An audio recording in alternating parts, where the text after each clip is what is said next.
اللہ کی ذات و صفات کے بارے میں عقائد۔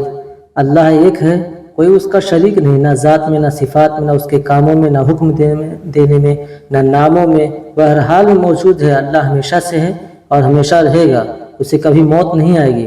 اللہ تعالیٰ ہی اس لائق ہے کہ بندگی اور عبادت کی جائے۔ اللہ بے پرواہ ہے، کسی کا محتاج نہیں، اور ساری دنیا اسی کی محتاج ہے۔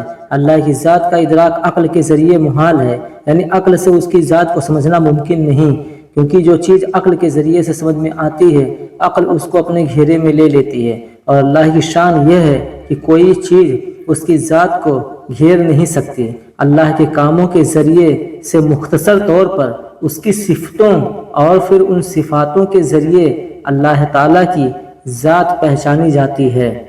اسی سلسلے میں دوسری بات یہ بھی دھیان رکھنے کی ہے کہ اللہ کی صفتیں کئی ہیں اور الگ ہیں، اور ہر صفت کا مطلب بھی الگ الگ ہے۔ جو عالم میں سے کسی چیز کو خود سے موجود مانے یا اس کے حادث ہونے میں شک کرے، وہ کافر ہے۔ اللہ تعالیٰ نہ کسی کا باپ ہے، نہ ہی کسی کا بیٹا ہے، اور نہ ہی اس کے لیے کوئی بیوی۔ یدی کوئی اللہ کے لیے باپ، بیٹا یا بیوی بتائے، وہ بھی کافر ہے، بلکہ ممکن بھی بتائے، گمراہ بددین ہے۔ اللہ تعالیٰ حی ہے، یعنی زندہ ہے، جسے کبھی موت نہیں آئے گی۔ سب کی زندگی اسی کے ہاتھ میں ہے، وہ جسے جب چاہے زندگی دے اور جب چاہے موت دے دے۔ وہ ہر حال میں ممکن میں پر قادر ہے، اور کوئی ممکن اس کی قدرت سے باہر نہیں۔ جو چیز محال ہو، اللہ تعالیٰ اس سے پاک ہے۔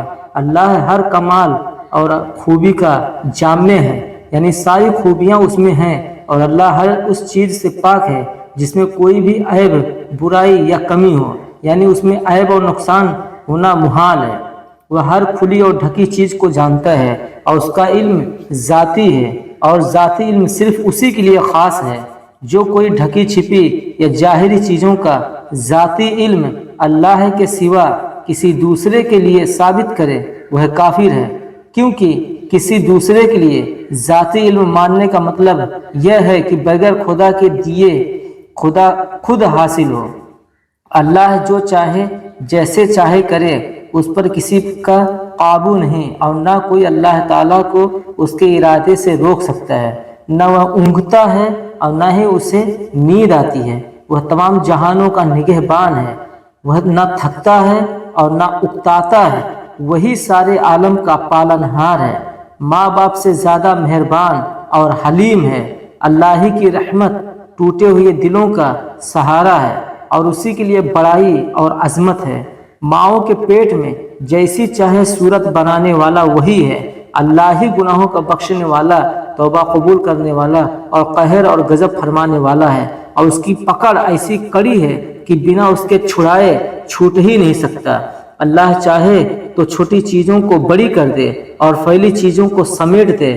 وہ جس کو چاہے اونچا کر دے اور جس کو چاہے نیچا۔ وہ چاہے تو جلیل کو عزت دے اور عزت والے کو ذلیل کر دے۔ جس کو چاہے سیدھے راستے پر لائے اور جسے چاہے سیدھے راستے سے الگ کر دے۔ جسے چاہے اپنے سے قریب بنا لے اور جسے چاہے مردود کر دے۔ جسے جو چاہے دے اور جس سے جو چاہے چھین لے۔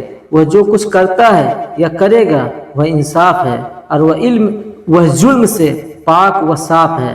اللہ ہر بلند سے بلند ہے، یہاں تک کہ اس کی بلندی کی کوئی تھا نہیں۔ وہ سب کو گھیرے ہوئے ہے، اس کو کوئی گھیر نہیں سکتا۔ فائدہ اور نقصان اسی کے ہاتھ میں ہے۔ مظلوم کی فریاد کو پہنچتا ہے اور ظالم سے بدلہ لیتا ہے۔ اس کی مشیت اور ارادے کے بغیر کچھ نہیں ہو سکتا۔ وہ بھلے کاموں سے خوش اور برے کاموں سے ناراض ہوتا ہے۔ اللہ کی رحمت ہے کہ وہ ایسے کاموں کا حکم نہیں کرتا جو ہماری طاقت سے باہر ہو۔ اللہ تعالیٰ پر ثواب یا عذاب یا بندے کے ساتھ مہربانی یا بندے جو اپنے لیے اچھا جانے، وہ اللہ کے لیے واجب نہیں۔ وہ مالک ہے، جو چاہے کرے اور جو حکم دے۔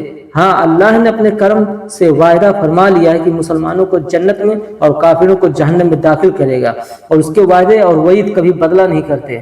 اس کا یہ بھی وعدہ ہے کہ کفر کے سوا ہر چھوٹے بڑے گناہوں کو جسے چاہے معاف کر دے گا۔ اللہ تعالیٰ کے ہر کام میں ہمارے لیے بہت سی حکمتیں ہیں، چاہے ہم کو معلوم ہو یا نہ ہو، اور اس کے کام کے لیے کوئی غرض نہیں، کیونکہ غرض اور غایت اس فائدے کو کہتے ہیں جس کا تعلق کام کرنے والے سے ہو، اور اللہ کے کام کسی علت اور سبب کے محتاج نہیں۔ البتہ اللہ تعالیٰ نے کاموں کے لیے کچھ اسباب پیدا کر دیے ہیں۔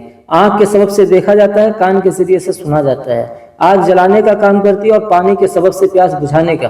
لیکن اگر اللہ چاہے تو آنکھ سننے لگے، کان دیکھنے لگے، پانی جلانے لگے اور آگ پیاس بجھانے لگے، اور نہ چاہے تو لاکھ آنکھیں ہوں، دن کو پہاڑ بھی نظر نہیں آئے گا، اور آگ کے انگارے سے تنکا بھی بے داغ رہے گا۔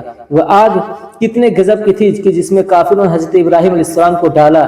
آگ ایسی تھی کوئی اس کے پاس جا نہیں سکتا تھا، اس لیے انہیں گوفن میں رکھ کر پھینکا گیا۔ جب آگ کے سامنے پہنچے تو حضرت جبریل علیہ السلام آئے اور پوچھا کہ اگر کوئی حاجت ہو تو آپ بتائیں۔ انہوں نے فرمایا کہ ہے تو، لیکن تم سے نہیں، اور اس طرح ارشاد فرمایا کہ اس کو میرے حال کا علم ہونا بس کافی ہے، مجھے اپنی حاجت بیان کرنے سے۔ ادھر اللہ تعالیٰ نے آگ کو یہ حکم دیا کہ اے آگ ہو جا ٹھنڈی اور سلامتی ابراہیم پر۔ اس بات کو سن کر دنیا میں جہاں کہیں پر بھی آگے تھیں، یہ سمجھتے ہوئے سب ٹھنڈی ہو گئیں کہ شاید مجھے سے کہا جا رہا ہے۔ نمرود کی آگ تو ایسی ٹھنڈی ہوئی کہ علماء فرماتے ہیں اگر اس کے ساتھ وسلامن کا لفظ نہ ہوتا تو آگ اتنی ٹھنڈی ہو جاتی کہ اس کی ٹھنڈک سے حضرت ابراہیم علیہ السلام کو تکلیف پہنچ جاتی۔ بتانا یہ تھا کہ آگ کا کام جلانے کا ضرور ہے، لیکن اگر اللہ چاہے تو آگ ٹھنڈی ہو سکتی ہے۔ دوستوں، اپنا خیال رکھیے۔ اللہ تعالیٰ کی ذات اور صفات میں نے عقائد بیان کیے ہیں، اس کو دھیان سے دیکھیے، بار بار دیکھیے، اس کو یاد کر لیے اور دماغ میں بسا لیجیے، کیونکہ ان باتوں کا جاننا ہمارے لیے بہت ضروری ہے۔ ہر مسلمان کو ان باتوں کا علم ہونا بہت ضروری ہے۔ چینل کو سبسکرائب کر لیجیے۔ ملتے ہیں نیکسٹ ویڈیو میں۔